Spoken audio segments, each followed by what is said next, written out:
Dear student, I am Dr. Prakash Mungli, Professor in Biochemistry. So in this video, I will be explaining you all about vitamin D.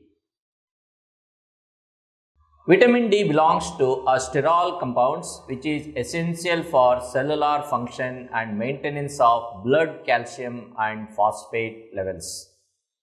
One of the speciality of vitamin D is that it is synthesized in our body upon exposure to sunlight. Especially the ultraviolet light in the sunlight helps in the synthesis of vitamin D in our skin. Dietary requirement increases in individual not exposed to sufficient sunlight, and also it increases in growing children and during pregnancy. Coming to synthesis of vitamin D. Vitamin D synthesized in the Malpighian layer of our skin, especially a 7-dehydrocholesterol molecule. 7-dehydrocholesterol molecule which is present in our tissues in the Malpighian layer of our skin when exposed to ultraviolet light in the sunlight, especially in the range between 290 to 315 nanometer. Make sure you remember the range of ultraviolet light which helps in the synthesis of vitamin D. It is 290 to 315 nanometer and the skin layer is Malpighian layer. That's where 7-dehydrocholesterol is converted into Cholecalciferol, which is referred as provitamin D3. Now, what happens in the plants? In the plants, we have ergosterol, and this ergosterol, upon irradiation with the ultraviolet light, especially in the laboratory, it is converted into Ergocalciferol. So, ergosterol conversion into Ergocalciferol, again it needs ultraviolet light irradiation, and it is a source from the plant sterol, and this is referred as vitamin D2, and this vitamin D2 is a form that is readily available for therapeutic use. The biological action of cholecalciferol and ergocalciferol are comparable. Coming to dietary sources for vitamin D. So, exposure to sunlight is the major source of vitamin D3, that is cholecalciferol. Best sources for vitamin D3 are flesh of fatty fish.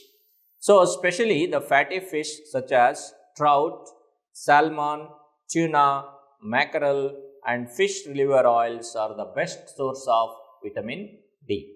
Now, so a reasonable amount of vitamin D we can get it from beef liver, cheese, egg yolks, smaller amounts of vitamin D3. Mushrooms also provide variable amounts of vitamin D3. And also fortified foods with vitamin D like milk, breakfast cereals, juice, yogurt, margarine and other food provides regional amounts of vitamin D for us. Daily requirement of vitamin D is 400 international units, and it can be higher in children and during pregnancy and lactation whenever there is increased demand for vitamin D. Coming to absorption and transport of vitamin D is vitamin D, it is absorbed in the upper part of small intestine, especially in the duodenum and jejunum. So, in the enterocyte, as I have explained in the earlier PowerPoint, that in the intestine we have ApoB48 protein, and this ApoB48 protein, it will be loaded with the vitamin A, D, E and K along with the dietary lipids to form chylomicrons. So, basically vitamin D along with other fat soluble vitamins and dietary lipids, so they will become part of chylomicrons, and chylomicrons enters into lymphatics, and from there they will go into systemic circulation and they will undergo metabolism in the circulation to become chylomicron remnants, and these chylomicron remnants are taken up by the liver, and in the liver all the vitamin D along with A, D, E, K and dietary lipids, they are all offloaded in the liver. Now, what happens to vitamin D in the liver? From the liver, vitamin D is transported out of the liver into the blood. We are going to see that later. Now, vitamin D binding globulin. This vitamin D binding globulin, it's an alpha globulin that is synthesized in the liver, and it helps in the transport of vitamin D from the skin all the way to the liver for activation process, because we know that vitamin D is synthesized in the skin and that is coming from 7-dehydrocholesterol is converted into cholecalciferol, and that is done under UV light, ultraviolet light. So that cholecalciferol from the skin, it is transported to the liver by binding to vitamin D binding globulin, and this vitamin D binding globulin, it belongs to alpha globulin category and it is synthesized in the liver. Now what we have done is, we have carried vitamin D coming from the food, that's the dietary vitamin D, carried from the intestine to the liver in the form of chylomicron, and vitamin D coming from the skin carried to the liver by binding to vitamin D binding globulin, which belongs to alpha globulin category. Now let's see how vitamin D is activated. Activation of vitamin D. Vitamin D activation is a two-step hydroxylation process. That means cholecalciferol is hydroxylated 2 times. First hydroxylation will be going on over 25th carbon, that is called as 25 hydroxylation, and the second hydroxylation will be going on over the first carbon, and that is done by 1-alpha hydroxylase. Let's see first 25th carbon hydroxylation. Hydroxylation of 25th carbon of vitamin D, it will be done by an enzyme called 25 hydroxylase enzyme, and this 25 hydroxylase enzyme, it is located in the liver. It is a cytochrome P450 enzyme present in the mitochondria and microsomes. What this enzyme does?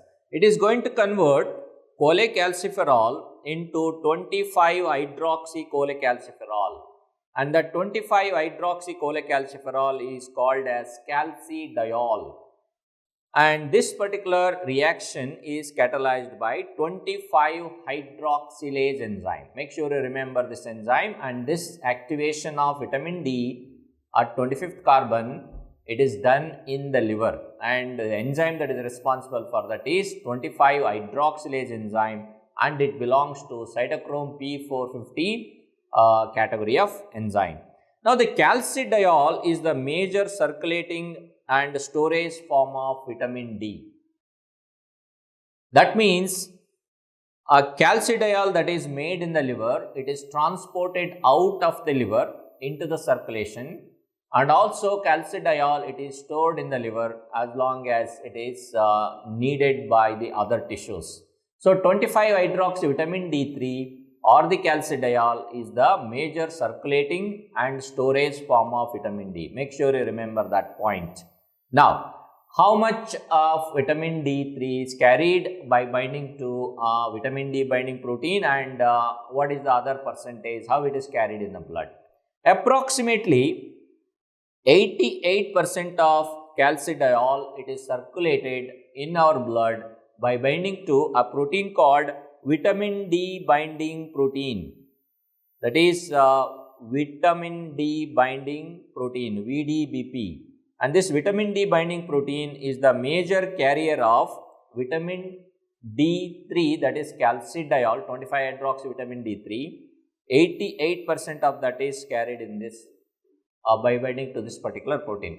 0.03% of vitamin D, 25-hydroxy vitamin D3, that is calcidiol, is in the free form. 0.03% it is carried in the free form, and the rest it will be carried by binding to albumin. So overall, the major carrier of calcidiol is vitamin D binding protein. Now, why we need to know this? So because vitamin D binding protein is synthesized in the liver, And also the half-life of calcidiol, it is 2 to 3 weeks. So that means as long as vitamin D binding protein is available, so calcidiol is available in the blood. So whenever there is any issue with vitamin D binding protein, like whenever vitamin D binding protein levels are reduced because of there may be a liver disease or there may be a nephrotic syndrome where there will be loss of vitamin D binding protein in the urine, like nephrotic syndrome, there will be loss of proteins in the urine. During that time, vitamin D binding protein can also be lost. And liver disease, where vitamin D binding protein is synthesized in the liver. So in the liver disease, it cannot meet the synthesis of this molecule can be decreased. So overall, that will dramatically shorten vitamin D binding protein levels, thereby decreases the availability of calcidiol in the blood.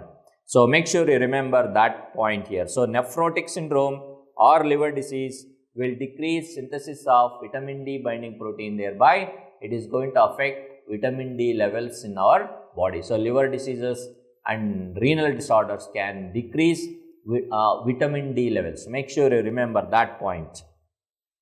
Coming to second hydroxylation that will be going on over vitamin D is first carbon hydroxylation.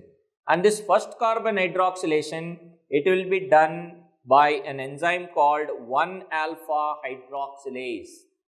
That means calcidiol, which is a 25-hydroxy vitamin D, which is coming from the liver into the circulation, and this will be taken up by the renal tubular cells, and in the proximal convoluted tubules, that's where the activation of first carbon is going on, proximal convoluted tubule, that is PCT, proximal convoluted tubules in the kidney. That's where the enzyme 1-alpha hydroxylase is located, and this is again a cytochrome P450 class of enzyme. It's going to hydroxylate 25-hydroxy cholecalciferol, which is a calcidiol, into 1,25 dihydroxy cholecalciferol, and that is referred as calcitriol, and that's the actuation which is shown here.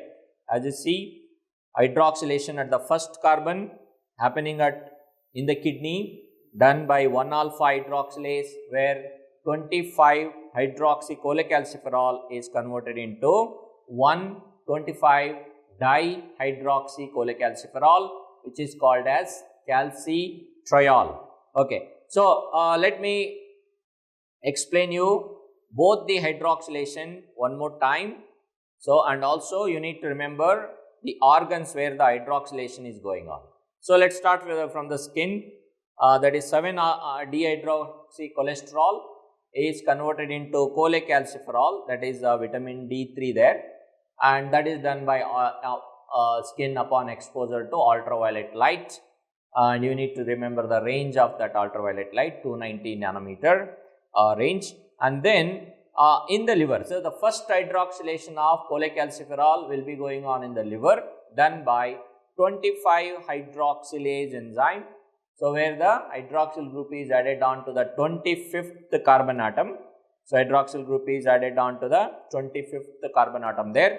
So now this 25-hydroxy cholecalciferol is secreted out of the liver by loading it onto vitamin D binding protein, which is also synthesized in the liver, and this vitamin D binding protein carries this calcidiol in the blood to renal tubular cells. So in the proximal renal tubular cells, there will be hydroxylation of first carbon done by 1-alpha hydroxylase enzyme and making an active vitamin D called 1,25 dihydroxy cholecalciferol, and this 1,25 dihydroxy cholecalciferol is secreted into the blood, and it is carried by vitamin D binding protein to all other tissues.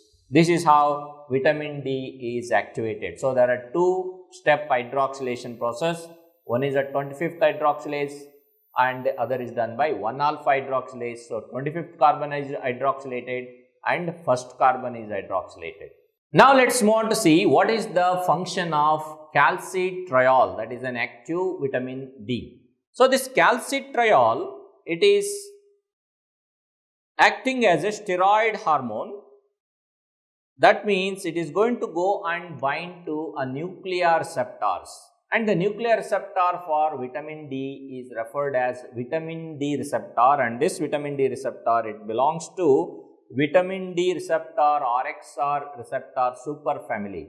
It is the similar kind, these are the similar kind of receptors that belongs to steroid hormones and thyroid hormones.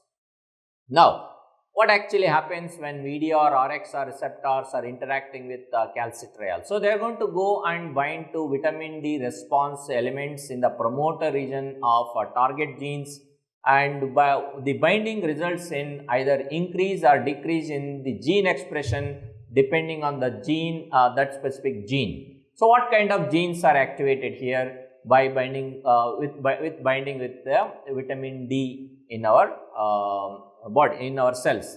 So, it increases the expression of genes that are coding for calbindin, that is a calcium binding protein, and also osteocalcin. And also vitamin D binding to vitamin D response element, it decreases the expression of a gene that is coding for parathyroid hormone. So, whenever there is a increase in the expression of vitamin D response elements leading to the protein synthesis, that is calbindin and osteocalcin, so there will be decrease in the expression of parathyroid hormone, because vitamin D is taking care of maintenance of calcium and phosphate. Now, let us move on to see the functions of active vitamin D.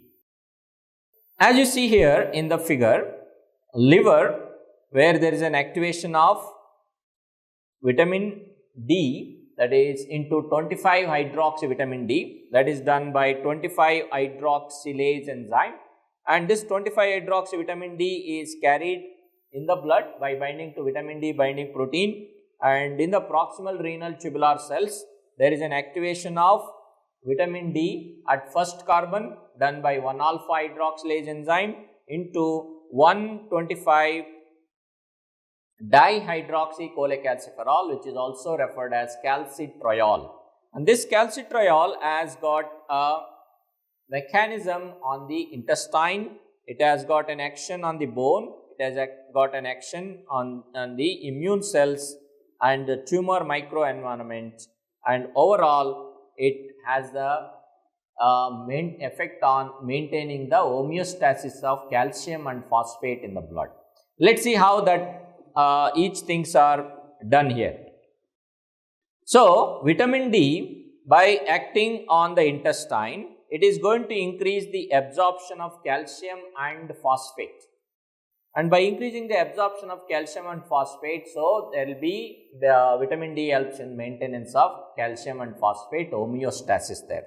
Over the bone, again whenever there is a necessity, so vitamin D, it increases bone mineralization process. When vitamin D levels are high, calcium and phosphate levels are sufficiently available, so bone mineralization will be going on. And when calcium and phosphate levels are low at that time, so vitamin D, what it does, it can also lead to bone demineralization and try to maintain the calcium and phosphate level.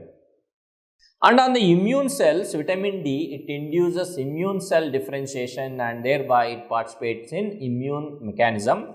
And also sufficient vitamin D, it causes inhibition of cellular proliferation, it induces the differentiation and it inhibits angiogenesis process, thereby it decreases tumor formation. So, overall by changing tumor microenvironment, that is another important function of vitamin D. It is not just maintaining calcium and phosphate levels in the blood by acting on the intestine, acting on the bone, or acting on the parathyroid hormones, or acting on the renal tubular cells in calcium and phosphate absorption. So, vitamin D also has got an action on immune cells, maintaining the immune mechanism in our body, and also it has got an action on tumor microenvironment. Now, what is the relationship between vitamin D and parathyroid hormone? Now, the vitamin D, whenever it is present at sufficient concentration, so it has got a negative effect on parathyroid glands, because it is going to have an anti-proliferatory effect on parathyroid glands, thereby it decreases the release of parathyroid hormone. Thereby, that parathyroid hormone no longer has an effect on 1-alpha-hydroxylase enzyme in the kidney to increase vitamin D, because already sufficient vitamin D is present, available in the blood. So that's why having sufficient vitamin D, it will have a negative effect on parathyroid hormone, thereby it decreases parathyroid hormone levels. It basically maintains a normal parathyroid hormone levels rather than increasing the parathyroid hormone levels. Thereby, its parathyroid hormones effect on 1-alpha-hydroxylase enzyme is not there. And also, vitamin D has got a direct negative effect on 1-alpha-hydroxylase enzyme. It's a feedback negative effect that vitamin D has on it. Now, let's move on to see the role of vitamin D in the intestine. Now, in the intestine, vitamin D, it increases the absorption of calcium and phosphate. So, 1,25-dihydroxyvitamin D, that is calcitriol, it enhances intestinal calcium absorption in the small intestine by interacting with the vitamin D receptor, retinoic acid receptor complex, that is VDR-RXR complex. So, by doing so, what it does is, it is going to enhance the expression of epithelial calcium channel and cal binding 9K. And this calcium binding protein, cal binding 9K, and this helps in the absorption of calcium from the intestinal lumen. Thereby, it increases serum calcium levels. And also, calcitriol, it increases the absorption of phosphate from the lumen of the intestine. So, overall, it is helpful in the absorption of calcium and phosphate from the intestine. Now, the role of vitamin D on the bones. So, over the bones, vitamin D, it causes bone resorption process whenever calcium and phosphate levels are less.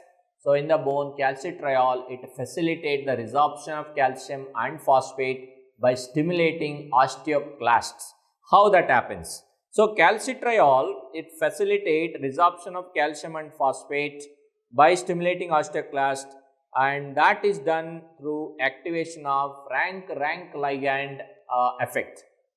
So, what exactly happens here is, so 1,25-dihydroxyvitamin D recognized by the receptors which are present over osteoblast, it causes an increase in the expression of receptor activator of rank ligand.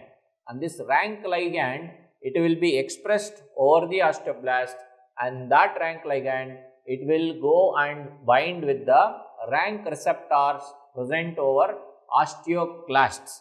So, when the rank binds with the rank ligand, rank receptor over osteoclast, bind with the rank ligand, so that causes activation of pre-osteoclast into osteoclast. So, the osteoclasts are activated. So, these mature osteoclasts, they remove calcium and phosphate from the bone, and thereby they help in maintenance of calcium and phosphate levels in the bone. So, this is how calcitriol acts cooperatively with the parathyroid hormone to cause bone erosion. Now, vitamin D is also involved in bone mineralization process. So, whenever there is adequate calcium and phosphate levels in our body, meaning in the blood, it promotes mineralization of the skeleton in the presence of vitamin D. And this is achieved through the synthesis of vitamin K dependent calcium binding protein called osteocalcin, which is increased by calcitriol. So, note that the protein osteocalcin, it is vitamin K dependent protein. That means we need to have sufficient vitamin K to carboxylate osteocalcin and keep this osteocalcin active. So, one thing is osteocalcin, which is involved in bone mineralization process, that needs both vitamin D and vitamin K for bone mineralization. So, make sure you remember that. So, two vitamins are necessary for bone mineralization. One is vitamin D and the other is vitamin K, because osteocalcin has to be activated, which is done by vitamin K dependent carboxylation process. Now, Now, it also increases collagen cross-linking and synthesis of variety of calcium-binding proteins like osteopontin and other components of complements. So, thereby vitamin D helps in mature collagen formation. Now, let's move on to see the role of vitamin D on the kidney. Now, in the distal convoluted tubule, calcitriol, it stimulates the reabsorption of calcium and phosphate, thereby it helps in the maintenance of blood calcium and phosphate level. Other than role of vitamin D on the kidney, on the intestine and on the bone, so vitamin D has got so many other functions in our body. In fact, so vitamin D receptors are located in several cells and tissues, and there are more than 229 human genes which have found effect of vitamin D receptor, and in vivo and in vitro studies have increasingly linked vitamin D homeostasis to metabolic regulations, cardiovascular, autoimmune, tumoral, pulmonary and neurological diseases. So, meaning vitamin D has got so many other metabolic functions in our body other than maintaining calcium and phosphate homeostasis. Coming to regulation of vitamin D synthesis. One of the most important enzyme in the regulation of vitamin D synthesis is 1-alpha hydroxylase enzyme. Make sure you remember this particular enzyme here. It is a tightly regulated enzyme. So, what this enzyme does is, so whenever there is a decrease in the calcium levels, so this calcium, it is going to stimulate parathyroid glands to release parathyroid hormone, and this parathyroid hormone is a potent activator of vitamin D because it is going to increase 1-alpha hydroxylase activity. It is a potent activator of 1-alpha hydroxylase enzyme. Thereby 1-alpha hydroxylase is going to convert calcidiol into calcitriol. So, low calcium level, that is hypocalcemia, it induces the synthesis of parathyroid hormone, and this parathyroid hormone, it is going to act positively on 1-alpha hydroxylase in the proximal convoluted tubules, and this 1-alpha hydroxylase is going to convert calcidiol into calcitriol, and that's how the calcitriol levels will increase. Now, the increase in calcitriol, thereby it restores calcium level via its action on bone, kidney and intestine. Now, when there is a decrease in serum phosphate level, let's look at on the other side.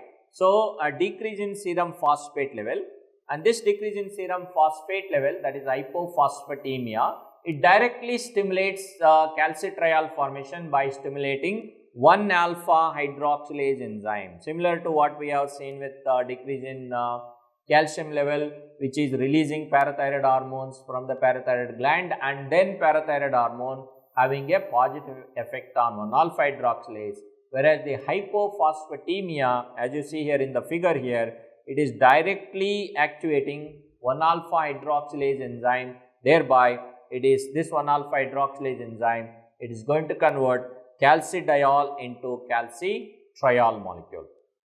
Now, this calcitriol, it restores calcium levels via its action on bone, kidney and intestine. So, that's how calcitriol levels is maintained and calcium and phosphate levels will be brought back to normal. Now, let's see what is the effect of calcitriol on 1-alpha hydroxylase and how this calcitriol is inactivating itself. Now, the calcitriol, whenever it is increased, it will have a feedback negative effect on 1-alpha hydroxylase enzyme, as is shown in the figure here. Calcitriol, it has got a negative effect on 1-alpha hydroxylase, thereby it decreases the conversion of calcidiol into calcitriol. Okay, that's the negative feedback effect. And also, apart from this negative feedback effect, so this calcitriol, whenever it is increasing in concentration, so it is going to activate another enzyme called 24-hydroxylase. And this 24-hydroxylase enzyme, 24-hydroxylase, it is going to convert calcidiol into 24-25 dihydroxycholecalciferol, and this 24-25 dihydroxycholecalciferol, it's an inactive form of vitamin D3.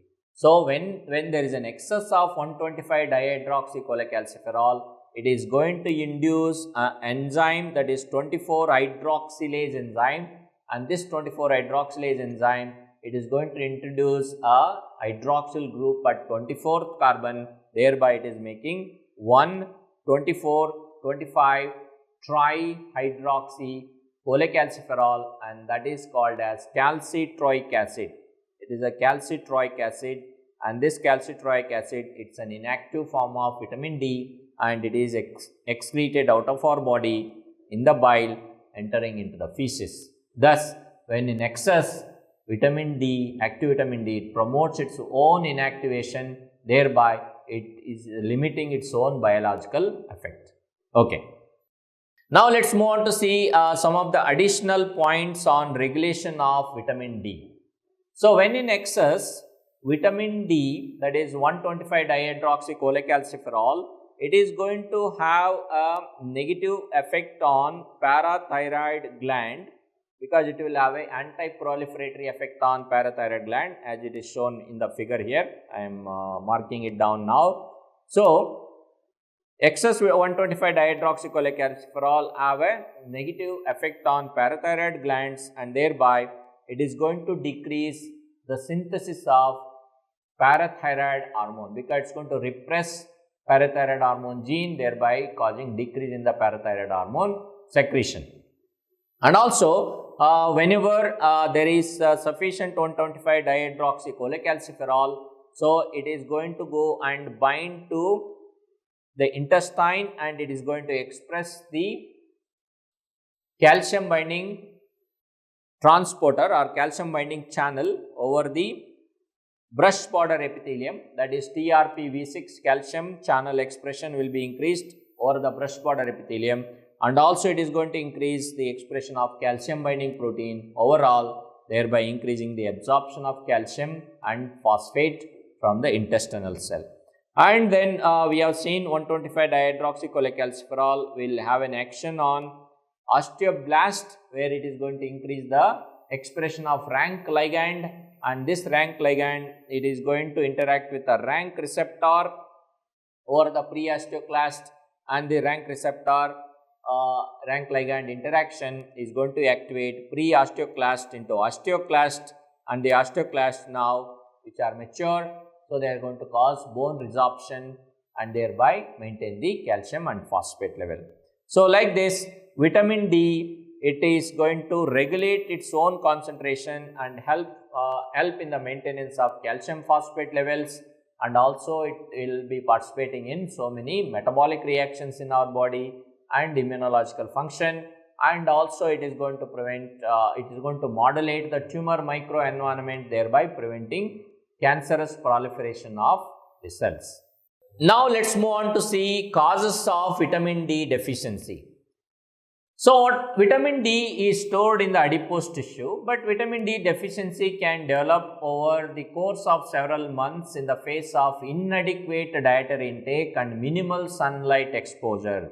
These are the common things that may lead to vitamin D deficiency, that is inadequate dietary intake, and also when a person is exposed to sunlight very less, like minimal exposure to sunlight. Other than these two causes, there can be accelerated loss of vitamin D from our body, and this can be seen in renal disorders like nephrotic syndrome or any other causes for renal failure. And also there can be impaired vitamin D activation, and this can occur in liver diseases where 25 hydroxylation which is going on in the liver, so that can be impaired, and also in intake of certain drugs like 𝐒𝐮𝐬𝐳 therapy in tuberculosis. So this will lead to decrease in the hydroxylation at the 25th carbon, so giving rise to impaired vitamin D activation. And also there can be impaired 1-alpha hydroxylation process, and that can be seen in hypoparathyroidism, because hypoparathyroidism causes decrease in parathyroid hormone, and decrease in the parathyroid hormone means decreased activation of 1-alpha-hydroxylase enzyme in the renal tubular cells, because you know parathyroid hormone has got a positive effect on 1-alpha-hydroxylase enzyme. So in hypoparathyroidism, since there will be less PTH, that means its positive effect on 1-alpha-hydroxylase enzyme is not there. So thereby it can lead to impaired vitamin D activation. What else can lead to impaired vitamin D activation? Renal failure, because renal failure, that means renal tubular cells, when they fail, that means 1-alpha-hydroxylase enzyme also, its activity also decreases. So in the renal failure, because of the decrease in the activity of 1-alpha-hydroxylase enzyme, so 1-alpha-hydroxylation over vitamin D decreases. So thereby decrease in the conversion of 25-hydroxycholecalciferol into 1,25-dihydroxycholecalciferol. And also there can be a mutation in a gene coding for 1-alpha-hydroxylase enzyme itself, that can also lead to decreased activation of vitamin D. So the other causes of vitamin D deficiency can be resistance to biological action of active vitamin D due to vitamin D receptor gene mutation. That means it's a peripheral resistance to the vitamin D's action, because vitamin D receptor itself is mutated. So these are some of the causes for vitamin D deficiency. So one more time, that is inadequate dietary intake, minimal exposure to sunlight, accelerated loss of vitamin D because of nephrotic syndrome or renal disorders, impaired activation of vitamin D, that can be seen in liver diseases or intake of certain drugs like 𝐒𝐮𝐬𝐳, or it can be seen in hypoparathyroidism or renal failure conditions, or even mutation in 1-alpha-hydroxylase gene. So even vitamin D receptor gene can be mutated, and that can lead to peripheral resistance to vitamin D's action. Coming to clinical manifestations of vitamin D deficiency. Now the immediate effect of vitamin D deficiency is a decrease in the plasma calcium concentration, and this decrease in plasma calcium concentration will result in increase in the parathyroid hormone, leading to secondary hyperparathyroidism. And this increase in parathyroid hormone, what it does, it is going to cause a bone resorption, leading to mobilization of calcium and phosphate from the bones. So basically what happens here, when there is decrease in vitamin D, so the plasma calcium levels will be lowered, and this low plasma calcium level, hypocalcemia, it is sensed by the parathyroid gland, and parathyroid gland, in response to that hypocalcemia, is going to increase parathyroid hormone, and that parathyroid hormone is going to act on proximal convoluted tubules on the kidney, and thereby it is going to increase the activity of 1-alpha-hydroxylase. That's one thing, thereby trying to increase vitamin D activation, that is vitamin D3, 1,25-dihydroxycholecalciferol, that's one function.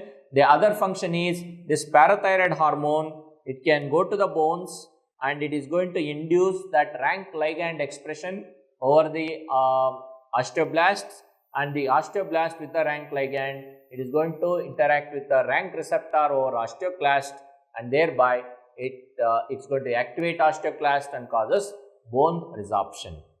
So that the bones are trapped as calcium reservoirs and are gradually depleted of their mineral content, resulting in soft, poorly mineralized and pliable bones that bend rather than break under stress. Okay, so the vitamin D deficiency in children, it is developed as rickets, and vitamin D deficiency in the adults is referred as osteomalacia. Now let's look at rickets, details on rickets. In children, prior to the epiphyseal fusion, vitamin D results in growth retardation associated with the expansion of the growth plate known as rickets. Basically here what happens, so deficiency of vitamin D will lead to impaired vitamin D action on the bones, whereby the growth plate, there will be expansion of the hypertrophic chondrocyte layer of the growth plate, and thereby it decreases the mineralization process and bones become weak, and thereby they will be more prone for weight bearing joints being bent over, and that leads to structural changes in the bone. So, the hypophosphatemia is a key etiological factor in the development of rachitic growth plate or the rickets, because what happens in vitamin D deficiency is it is not only decreased calcium levels, it is also decreased phosphate levels leading to hypophosphatemia. And the hypophosphatemia in vitamin D deficiency, it is a consequence of secondary hyperparathyroidism. Why? Because whenever there is decrease in calcium and phosphate in vitamin D deficiency, so both calcium and phosphate when they are decreased, so vitamin D deficiency leading to hypocalcemia and hypophosphatemia initially. But you know, hypophosphatemia, it is sensed by parathyroid glands, and these parathyroid glands, so by sensing hypocalcemia, releases parathyroid hormone, and the parathyroid hormone, it is going to act on the renal tubular cells, especially the renal distal convoluted tubules, and it increases the reabsorption of calcium, but it also leads to excretion of phosphate in the distal convoluted tubule. That means phosphate levels will be going out in the urine, calcium levels are kind of brought up. So that means the calcium is brought up to almost normal range, whereas phosphate level will go down. So that's why PTH response brings to calcium almost to the normal range, though phosphate levels remain low. And also there is a changes in the bone that is going on in the presence of vitamin D deficiency, and that will give rise to increase in alkaline phosphatase level. So in vitamin D deficiency, you are going to see initially decrease in calcium level, decrease in phosphate level, and increase in alkaline phosphatase level. Okay, you got to look for this. And when the parathyroid hormone levels will increase, the increase in PTH, and this increase in PTH will bring back the calcium to normal range. So almost normal calcium level, but further increase in the phosphate level, PO4 minus, and increase in alkaline phosphatase level. So these are the effects of decrease in vitamin D on our bone, on our parathyroid hormone glands, and also over the blood calcium and phosphate level and alkaline phosphate levels in the blood. Now, what are the signs of vitamin D deficiency in children? What are the signs of rickets? So in children, there won't be fracture bones like trivial fractures, although susceptible, but there will be more of a bending of bones here. So bone deformities that are seen in rickets is bow legs, knock knees, pigeon chest, rachitic rosary, that is the rib beading, and delay in the teeth formation, swelling and pain in the joints, and in some cases there will be susceptibility to fractures, and of course blood findings, there will be decrease in calcium and phosphate levels and increase in alkaline phosphatase levels. So these are some of the signs that we see in rickets. So always look for bone deformities, that is bow legs, knock knees, pigeon chest, rachitic rosary. Rachitic rosary means rib beading at the costochondral junction, and if you feel the costochondral junction, so you see the beading in the ribs, and the delay in the teeth formation. Swelling and pain in the joints is because of the decrease in calcium phosphate level and demineralization of the bones there, so which will make bones susceptible for fractures also. So decrease in the serum calcium and phosphate levels because vitamin D levels are decreased, so that homeostasis is not maintained here. And since bones are undergoing demineralization process, osteoclastic activity is increased here, that will lead to increase in alkaline phosphatase levels. Now let's move on to see the effect of vitamin D in adults. It will give rise to a condition called osteomalacia. Now the hypocalcemia and hypophosphatemia, which accompanies vitamin D deficiency, it results in impaired mineralization of bone matrix proteins, and the condition in the adults is simply referred as osteomalacia. So this decrease in bone mineralization, it leads to increased tendency of weight-bearing bones for fractures. And also there will be severe bone pain because it is mostly because of the phosphate level, low phosphate levels, because hypophosphatemia is one of the cause for one of the finding that we see in vitamin D deficiency. So the hypophosphatemia can lead to bone pain and tenderness all over the body. One of the key features, striking feature of vitamin D deficiency, both in children and in adults, it is a proximal myopathy, and this proximal myopathy is more likely because of decrease in the levels of phosphate. And rapid resolution of myopathy, that is the muscle pain, can be noted upon vitamin D supplementation. So in osteomalacia, you look for impaired bone mineralization features leading to fractures, bone fractures, even on trivial injuries. And also patients will show bone pain and tenderness all over the body, and proximal myopathy is one of the striking feature of osteomalacia. Coming to toxic effects of vitamin D. Vitamin D can be toxic in high doses. The tolerable upper intake levels for vitamin D is 2000 international units per day. And so what happens if there is excess vitamin D? What actually it does?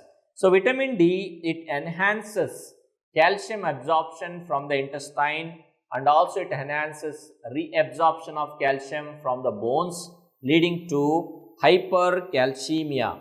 And this hypercalcemia eventually will lead to metastatic calcification. What is metastatic calcification? It is the calcification that is going on in the tissues other than the bones.